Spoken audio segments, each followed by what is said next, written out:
And realizing that we're in this together.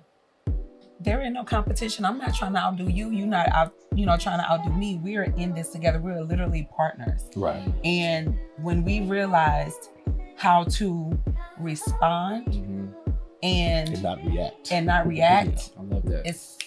It's just,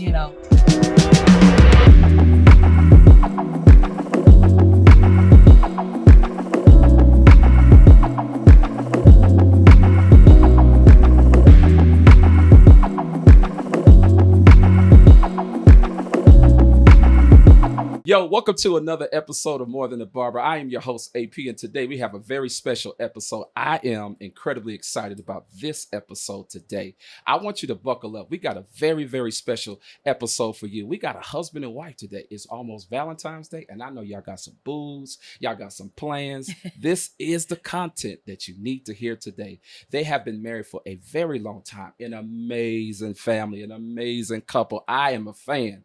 Today, I wanted to bring Ronald and LaShawn Rogers to the episode. How y'all doing? Doing good. Yo, y'all amazing. Looking good, booed up, this shit. Yeah, man, I am so excited that you guys came on today.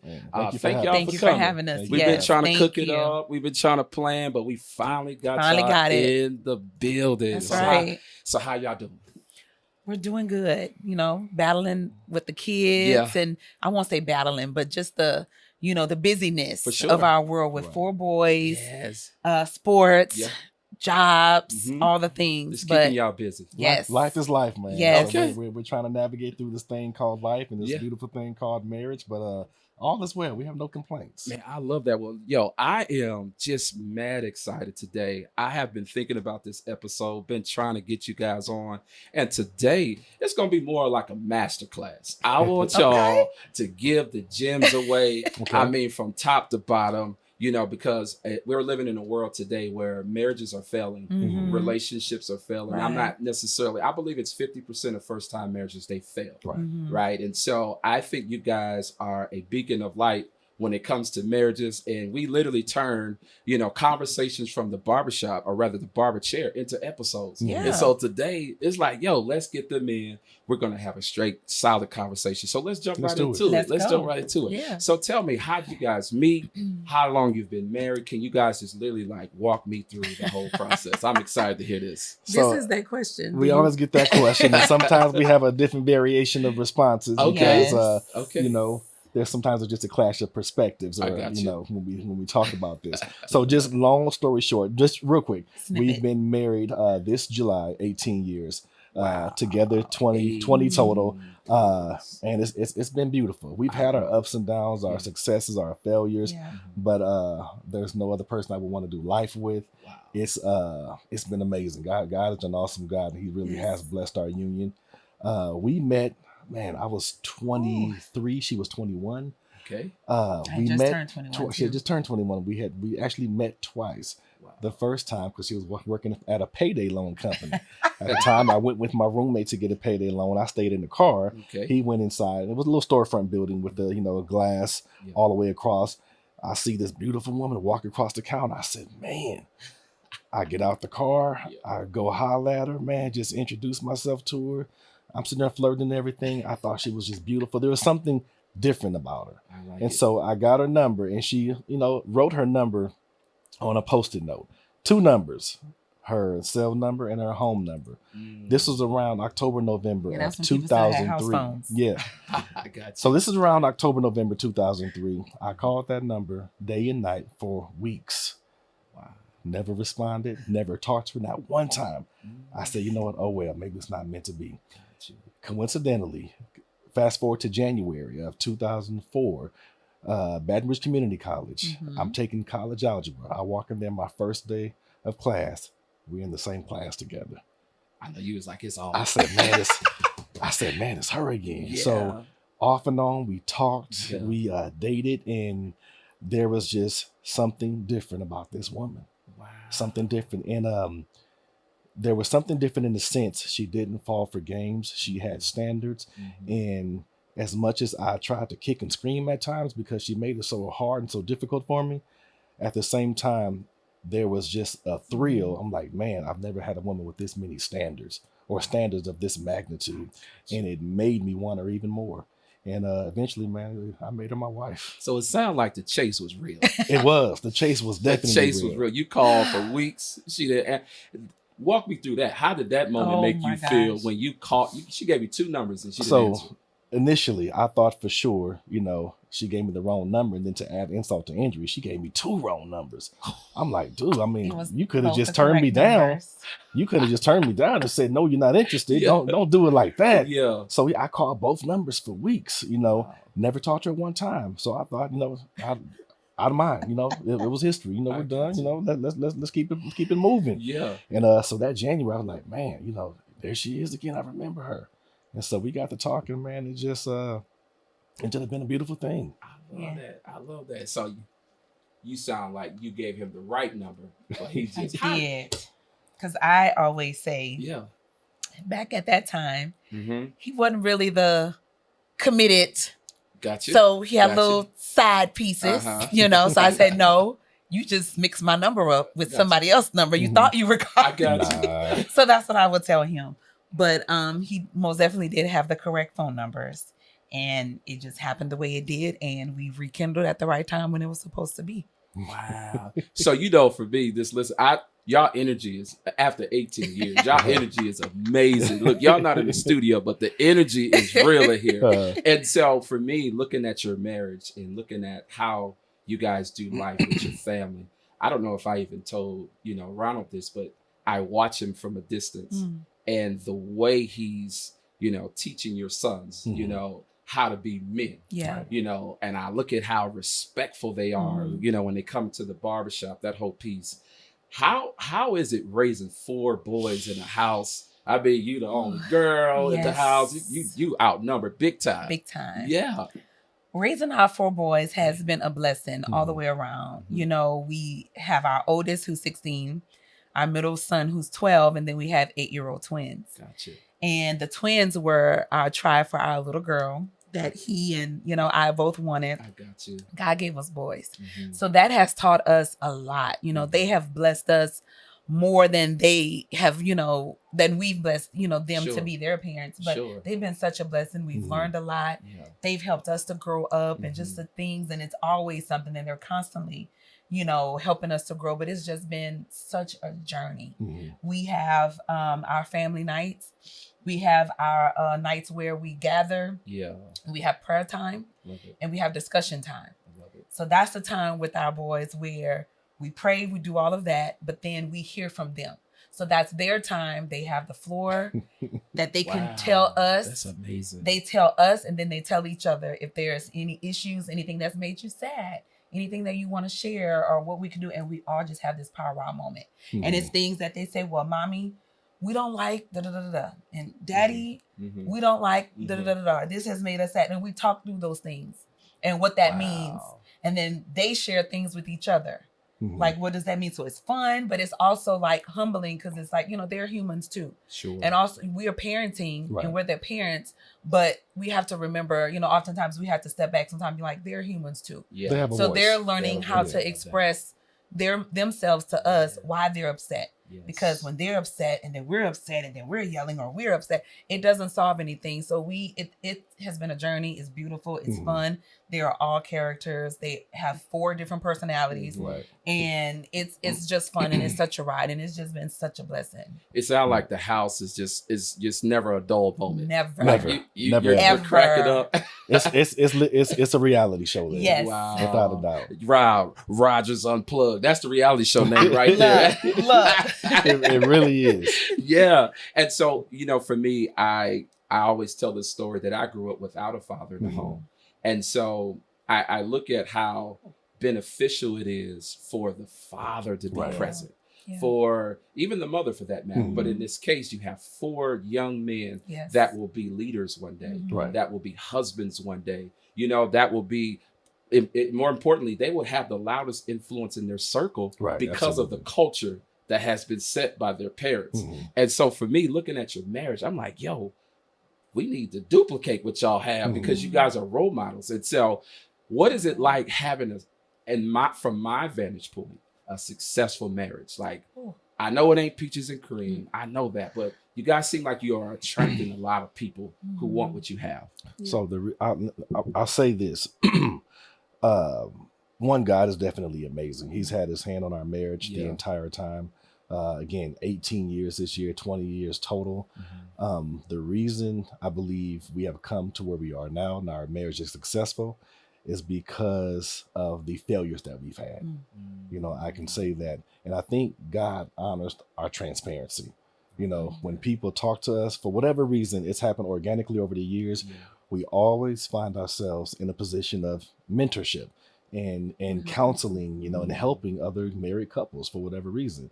But we've been able to do that because we've had our battles. You know, we've been battle tested, you know, and we're willing to be transparent. So when we see people and they, you know, they give us the kudos about our marriage, you know, we tell them this is just a product, or it's polished right now, but you haven't seen the process, you know, and it's been an ugly process at times. And so we thank God for the successes, but those successes came because of the failures. And we were able to get through it early on. So walk me through the other side of success. What has been some of the most challenging moments in your marriage that you can say, yo, we needed this. This was like a springboard to get you all where you are today, right? Like, can you just kind of unpack that? Because again, there are so many failed relationships, so many failed marriages, and it's not because they're bad. Possibly it could be because they don't have a blueprint, right? And it sounds like you all have something that is essentially the blueprint of what, you know, others need. Absolutely. There's so many things I can say. Like our first couple of years, we did not know how to handle conflict. And it almost broke us, you know, financially. We were struggling. So every little thing turned into something big.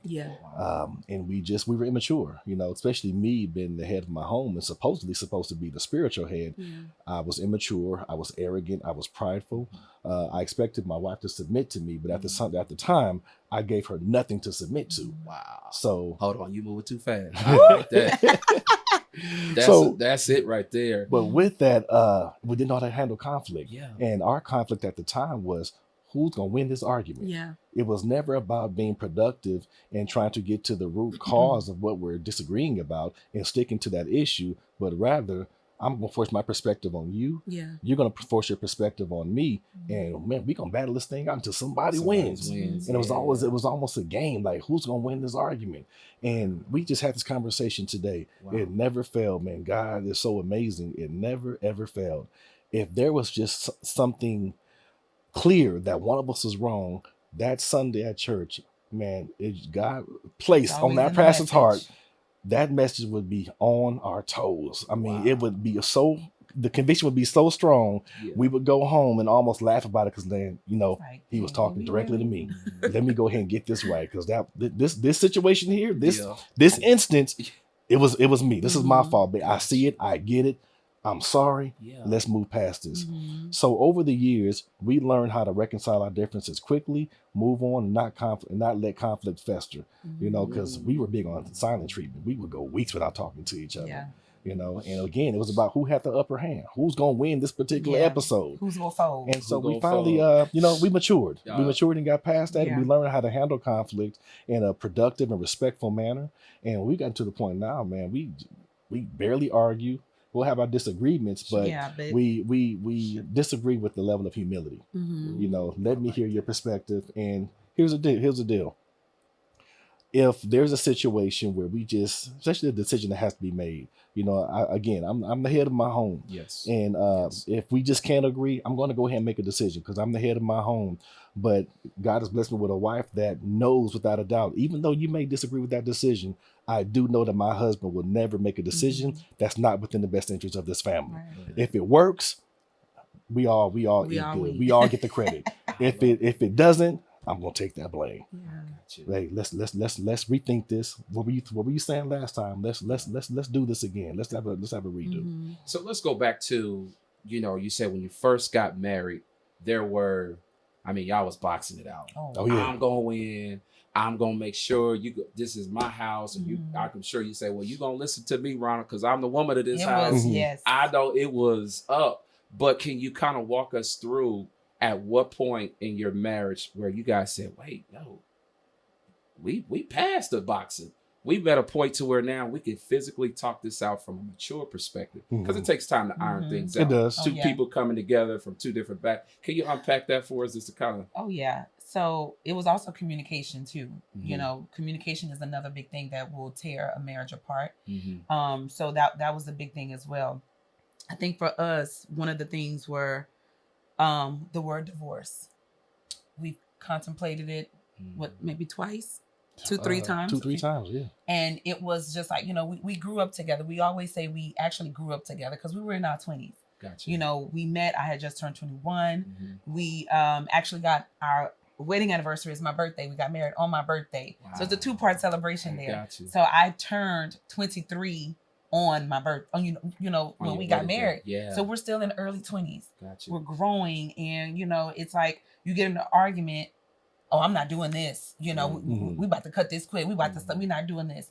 And it was always the support system that I had in my ear. I didn't have people in my ears like, girl, you need to leave him, or you need to do this. And he didn't have that either. But it was still, once we got back together, how are we going to figure this out and work this thing out? So it was this, like, we would have like big arguments. And as we look back at it now, it was crazy. Right. And it was stuff that we easily could have fixed Gotcha. and been done with. But when you don't know and you're unlearned, it was just one of those hard things. But it was a big time back then, and we were contemplating divorce. And we actually found out we were pregnant with Cameron. Whoa. And we always said that Cameron and that pregnancy and that time, it saved us and brought us back. Because we were at when we found out, it's like, okay, when this baby comes, what are we doing? Because we got we got Trey. Yep. And we have Cameron who's coming. Yeah. How are we going to do this? You go take half. What are we doing? We were to those type of conversations. Right. What is this custody thing going to look like? And just figuring this, you know, thing out. It was, you know, and it was a tough time. Back in Louisiana, he was also running for office, you know, during this time. So it was a lot of stuff going on. And it just somehow through prayer and us trying to figure things out, God having his hand on us, we somehow figured that thing out during that pregnancy brought us closer together. When Cameron was born, it was like, we got to figure out what we're doing and fix this and get it together. Wow. And it's like from there, we just kept evolving. But that pregnancy and that child, we say that's what saved us. Saved us. That is, I didn't know that story. I know I talk a lot in the barbershop, but that story is so profound, especially when it comes down to something like where you're rocky. You know, you're rocky. I hear a lot of times communication is the number one cause. Communication, finance, and then of course the physical piece. And so for me to hear how you guys navigated through that time, it gives a lot of people hope. Like, yo, if they could do it. I know it was tough. It was. I know it was tough. And when you say it was hard, and you had Cameron at that point, did everything kind of erase all the, or it was just like, look, we're gonna pivot from that piece. We're gonna mature past it, and look, these kids are the focus. We had to be intentional. So these things had to be on purpose. Wow. You know, it wasn't anything that's going to happen organically. Excuse me. We have to be intentional, and we have to work at it. And we finally realized at that moment, man, this is work. We don't have to do what we can to make this marriage work. It ain't gonna work by itself.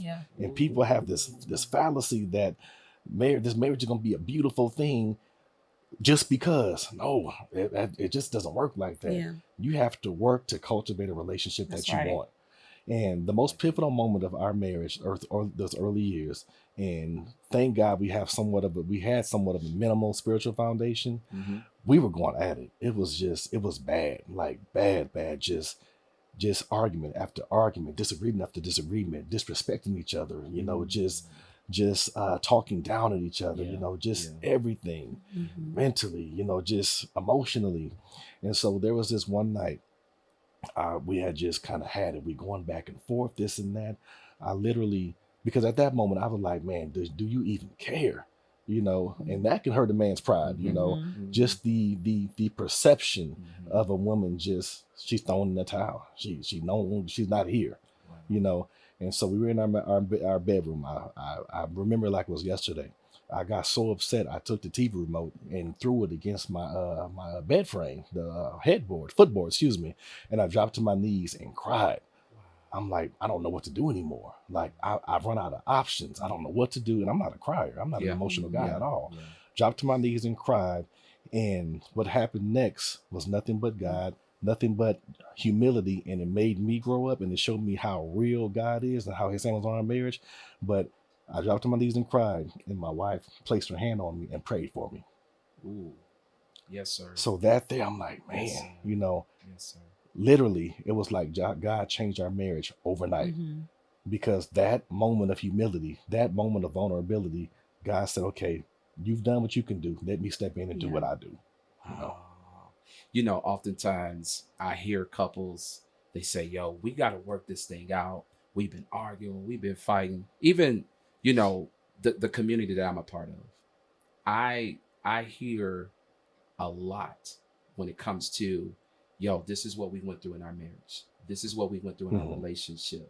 But it sounds like you guys obviously were meant to be, regardless of how much you have Mayweather on one side, you know what I'm saying? And you got, I don't know, Pacquiao on the other side. Y'all duking it out. But what I love and what I hear is that above all else, you sounds like you guys set your pride aside. You prayed and you got your answer in that moment. We did. How much does prayer play a part in your marriage? When it comes to, it's the foundation, man. It's everything. The core. It is everything. We found ourselves finally realizing the simplicity of what we had to do. Wow. The harder we chase after God, the closer we grow to each other. Simple as that, because we're traveling on the same trajectory. Gotcha. We're going in the same direction, chasing after the same thing. So, I mean, the Bible says, how can 2 or 3 walk, unless they agree, and so again, if we're traveling down the same direction, chasing after the same prize, all we can do is grow closer together because we have the same faith, the same goal. We're our eyes on the same prize. And so we began to grow spiritually. We were intentional about our prayer life, praying together, and just so to answer your question, it's been everything. Yeah. And realizing that we're in this together. There ain't no competition. I'm not trying to outdo you. You're not trying to outdo me. We're in this together. We're literally partners. Right. And when we realized how to respond and not react. I love that. It's just, because we would have an argument or he would say something and it probably wouldn't even be that big of a deal. But my reaction, my response took it to a whole nother level that it didn't even, have to be. But there's been instances like that with both of us. But when we realized and figured that out, it's like, okay, all I need to say is, okay, let's sit and talk about this. Right. I know I may be burning up in the inside, but okay, let me hear your part. And it's like you taking control of the situation instead of blowing up something that doesn't even have to be in the first place. And when we found out the magic of communication and how to handle stuff, it's like things just started evolving. Right. It's like, look at this. I love that. You done hit a gem. You done figured it out. It really was a light bulb moment. It really was. That's cool. Well, I kind of want to turn the corner. I mean, you guys have been together 20 years, married 18, been together the whole 20 piece, right? But what do you guys say in y'all moments by yourself when y'all see some of the relationship foolery you see today on social? Because Ronald said it. He said, man, marriage now is almost like, I'll give it like, it's like a Louis bag. It's like, I want that because it looked good in the moment. Right.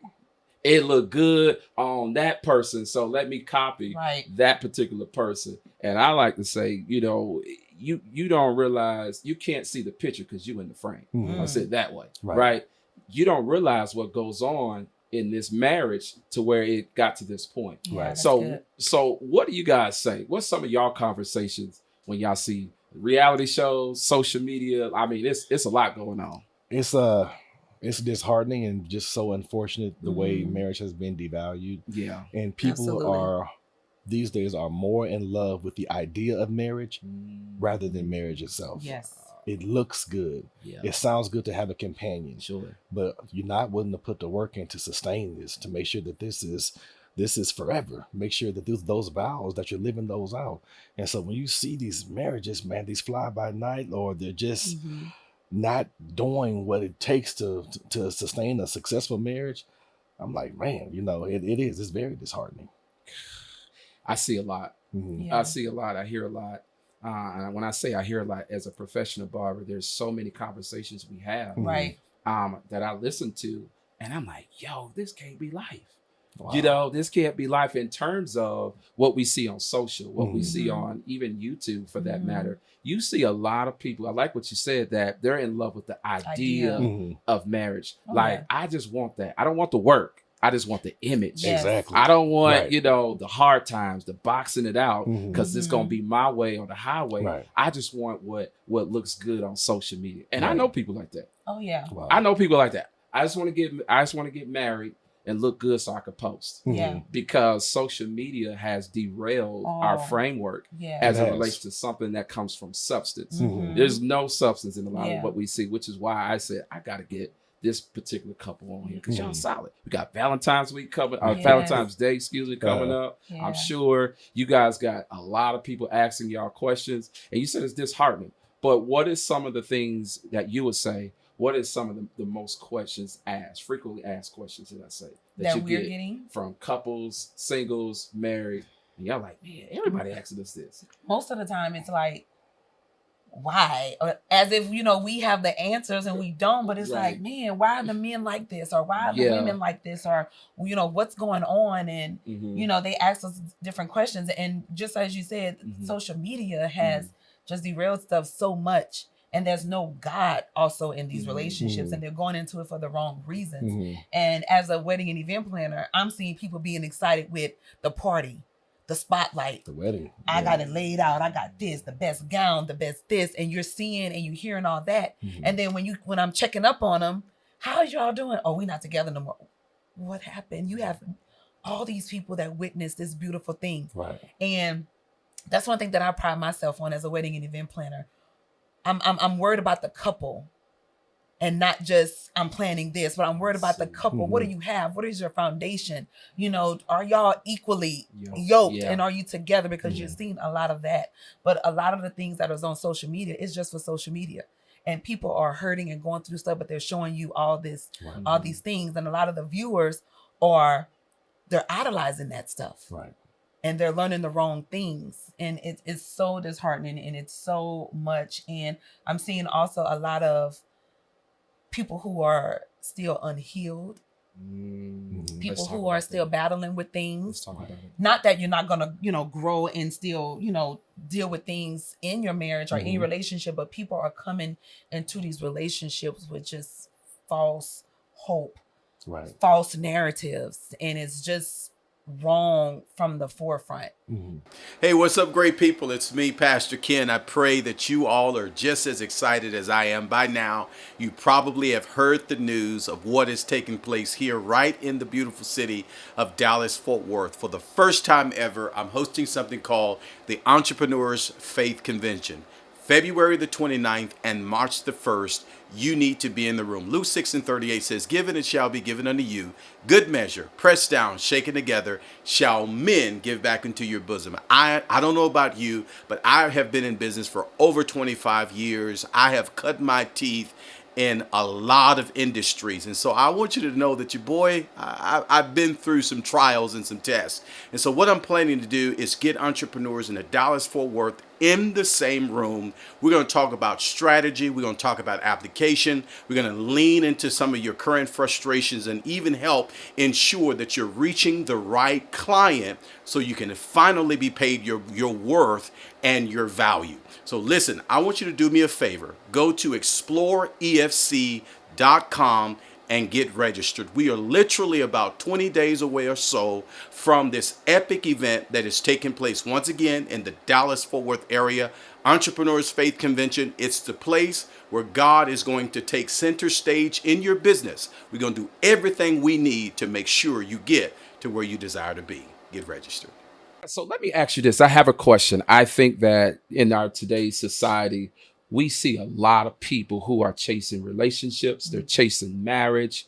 Do you think people go into marriages thinking that the marriage is going to heal their brokenness? Mm-hmm. I do. And I know that's loaded, but I mean, it's like, what do you guys think?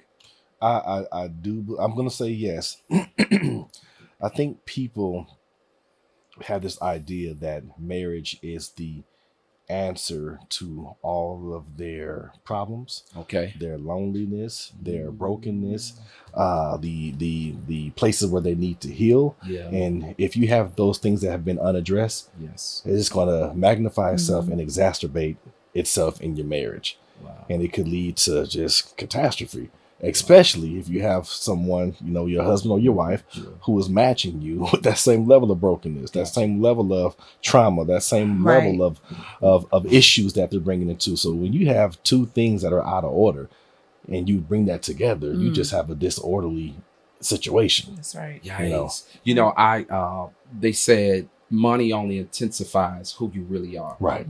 Will you agree that this is the same applies to what you're sharing? If you guys are coming together broken, it's only going to intensify what's already there, especially if you're trying to hide it. Yeah. I believe so. I do agree with that. Yeah. Yes.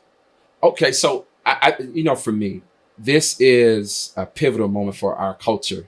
It's like, relationship goals, hashtag Valentine's Day. Yeah. We see a lot of that on social, and I'm not opposed to it, right? Mm-hmm. But I think it goes back to what we talked about. That is what's derailing people. Mm-hmm. It's like, they're hashtagging relationship goals. Right. And I made a pact with my own self. I said, I don't want the relationship that people hashtag. Right. Mm-hmm. Because it's a highlighted reel of what it is that you want me to see. Yeah. Exactly. That's good. But behind the reel, I want to see what that is. Man, Pacquiao and Mayweather, mm-hmm. right? They thumping it out. They going at it. And I've seen this. I had an episode with my co-host Mo, and she said she's an entrepreneur. She has a tour business, and what she said was she know people that rent luxury cars from her, and then go and rent peer space. These are like, you can rent mansions. They rent these particular houses and cars, and they do photo shoots and video shoots to make you and I think that they're living this lifestyle that really doesn't exist. Wow. Do you know how much work it takes? That's a lot of work. Isn't that crazy? That's a lot, but that's where we are today. We live in a culture where people are more in love with the symbol of having money than actually having money and having wealth. So to translate that to marriage, we live in a culture where people are more in love with painting the perception that I have a beautiful marriage than actually working on having a beautiful marriage. Mm-hmm. It's too much work. So let me just put the perception out there because I want validation from everybody else. I'm more in love with likes and clicks and followers as opposed to making sure this thing is tight. Right. And it's the look. Of course, when you're happy and things are, we love, when we're together, we may take some pictures. We may post something from date night or whatever, but those things come with time. Right. But people will see that and be like, oh, I want to be booed up. Oh, I want to go eat some, they see all of those things with, yes, of course. You don't know the background. You do want to have those, you want to spend those times, you want to have all that, but they're not thinking about what's on the back end. We could have just had maybe a little powwow in the car. Yeah. But you know what? We finna go up in here, we finna get us a glass of wine. We about to eat the steak. I love it. We go pray over our food. That's right. And we're gonna talk about whatever it was, or if it ain't that, we just it's analogous to you see these star athletes. Mm-hmm. You see a LeBron. You see a Kobe. May he rest in peace. Yeah. You see a Jormoree. You see it the way they perform on the court, and you have other young aspiring athletes. I want to be just like that. I want to play the game just like that. Mm-hmm. But what you don't see is the process that they went through. The long days, the early mornings, the late nights. Yeah. The grind, when they were making sacrifices and doing things that other guys just wasn't willing to do. I love it. Missing, entertainment and just missing a lot of things because they were working on their craft to get to where they are. you know. And so same thing with marriages, man. You see, okay, I want a marriage just like that. You know, we've had people tell us that. Wow. You know, but are you willing to go through the process? It was an ugly process at one time. It's a question that we turn back, because we want a marriage, or y'all are goals. Okay, well, what does that mean? What do you see in us that's making you say that? Because are you just seeing like, oh, us being nice to each other and the things that are pleasant? Because you're not in our home at night. Sure. So when you say those things, what do you mean by that? Wow. Now let me ask you this: what are their responses? Because I know you guys get a ton of. Listen, if you're streaming tonight and you're watching this episode, I want you to do me a solid. You need to go and follow them, because they have an incredible story, an amazing Rogers Unplugged. Listen, these are my idols. I ain't gonna lie to you. I ain't gonna hold you out. But I would say, what are some of the things that people are saying to you guys, and what are their responses? Because you get a ton of them. I know you do. All the time. We get all kind of questions, all kind of responses. Oh, I love y'all. I love the marriage you have. That's what I want. Y'all are marriage goals. How do you make it work? What do you do? You know, I want what you guys have. And there's nothing wrong with wanting what we have, but are you willing to put the work in to get what we have? And to keep it, and point blank, some people are just not willing to do that. Some people are not willing to put the work in and do what you need to do to make sure that this is successful. I had to humble myself. I had to rid myself of arrogance. I had to drop my pride. I had to realize, if I'm going to make this work, I have to be a man. You know, I can't be a little boy trying to lead a family. And at one time I was. Good God. I was a grown man. I was a little boy in a grown man's body, calling myself a husband, trying to raise children. And I hadn't grown up. Wow. And so once I realized that, like, man, I just got to do better. You know, you have to put the work in. Yeah. There's no shortcut to it. No, there's no shortcut. You know, success. There's a book by John Maxwell. I read it. It's called Failing Forward. It's a game changer. It talks about how failing is not necessarily the bad thing. That's right. It's not. Right. But it's how you fail forward. Right. Are you being, comfortable in your failure? Because we see that. Right. I'm sure y'all see that. But it's like, yo, I'm cool here. We ain't going to get past this point. But in that book, he highlights how you have to fail forward. You have to fail forward. So it's so good. Yeah. I think it's called Failing Forward. John Maxwell. I'm a John Maxwell. That's shout out to John Maxwell. but this is a perfect segue. So you guys have a lot of people that you coach indirectly. I'm not calling y'all relationship coaches or anything like that. And by the way, we have a culture now where everybody's a coach. Everybody is a relationship coach. Everybody has master classes, but you guys actually did the work. You guys have receipts. Like you got real receipts. And so with that, you guys have something that y'all doing. It's an event. I kind of know a little bit about it, but I want you to kind of talk to us about it, especially since you guys is the GOAT when it comes down to marriage. So and we'll be the first to tell you, we are not relationship experts. Okay. We're not marriage experts. We're not therapists. We're not licensed. We're not any of that. Okay. But what we are is a strong union. We've gotten to the point where we know that our marriage is unbreakable. It can't be penetrated. We've gone through the storm, come out on the other side. That's right. And so we have something to give back to people. Yeah.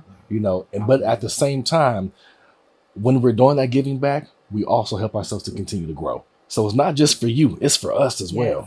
Absolutely. And so we ran from it for a long time. Again, it was, just organic, and people always managed to find us.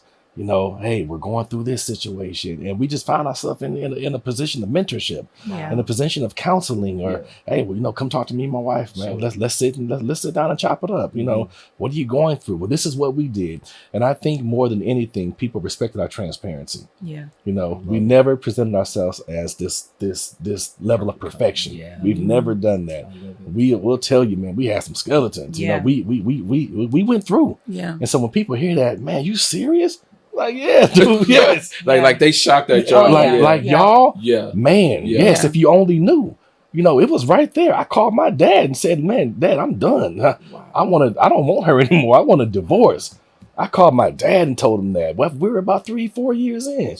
I said, man, I'm done with this, man. I didn't sign up for this. It was so bad, but I kid you not, just a moment of transparency. I told my dad, I'm so checked out right now. If I walked in on my wife with another man, I would not care. Oh my God! I was so checked out. It was deep, but we were there. Hold on, yeah, Mr. yeah. Ronald, that you can't talk past that. I'm serious, and I know man. we're trying to get into what you guys got going on, but that is heavy. It is. That is for you to say something of that magnitude. That means whatever was going on, you had it to through the roof. I was so checked out that in my mind, it was almost like I was conjuring up something. I hope to catch that, so to give me a reason to not be the bad guy. That's my exit. So if it happened, you know what? We got a divorce because of this, as opposed to just we can't reconcile things. You know, and that's like I said, just me being transparent and being real. But man, God is good, man. I had to grow up. People say like, how? Really? Why? Like, yeah, this is real. We're not out here proclaiming to be anyone that we're not. Right. This is real, uncut, and truly Rogers Unplugged. It is. And this is what it is. You know, we Go ahead. And that's where the unplugged came from. We're like, you know what? Let's let it all hang out. You know, we've been transparent. People are broken. People need help. And we finally realized, man, this is our ministry. It is. Yeah. You know, this is not anything but us trying to pour into people. But at the same time, we want to continue to grow. Yeah. That's it. And like you said, we kept getting away from it. It kept coming. Yep. And it's like, what? Us? Oh. And it'll be a situation where God will just put it back in the forefront for us and just kept bringing it to us. And it was like, this time it's like something said, this is what you're supposed to be doing. Wow. You're blessing people. You're blessing marriages, because it's not just married couples, but it's for the dating, the singles, the newlyweds, the engaged, and what that really means, and everything in between, because you're going to have all the stuff. So as you know, you follow us. If you're new to who we are, you can check us out on Instagram and Facebook, Rogers Unplugged. We have some great things coming up, and it's really just a platform to be a blessing, to pour into you as you, our followers, are pouring into us. But it's everything in between. We're going to get into things of financial literacy. We're going to talk about intimacy. We're going to talk about raising a family, starting a family, parenting, you know, relationship with God, and all of those things in between. So just stay tuned, and we got some good things coming up. So this event, you got it. What's the date? What y'all got going? I'm trying to hear this. I want them to be a part of it as well. Yeah. So we have officially launched our platform, Rogers Unplugged, and our launch event will be Saturday, March 23rd, 7:00 p.m. At City Works in Frisco, Texas. But stay tuned. Tickets go on sale Monday, February 5th. We're going to have some, announcements and great things coming up. We're going to have some live segments also on social media with all of our panelists. But it's going to be a night of love, transparency, transformation, fun, food, giveaways, all types of things. So stay tuned. It's going to be great. And stay tuned, because y'all going to get a preview of a panelist that's going to be joining us that you're somewhat familiar with. You may have heard his name a time or two. Stay tuned as well. But listen, the energy in the room tonight, I can't wait to be a part of this event. We're excited. I'm excited. I can feel the excitement. I just can't wait. And I when you were talking about the things that you guys are doing and how you are being transparent, all I kept feeling while y'all were talking is y'all ain't even ready for what's about to happen. Y'all literally have to get prepared for what's about to happen. It's almost like you're planning for something small, something that you are comfortable with. It's about to happen. It's going to be bigger than what you see. And here's the thing, and this, I just feel this for real. And here's the thing, it's overdue.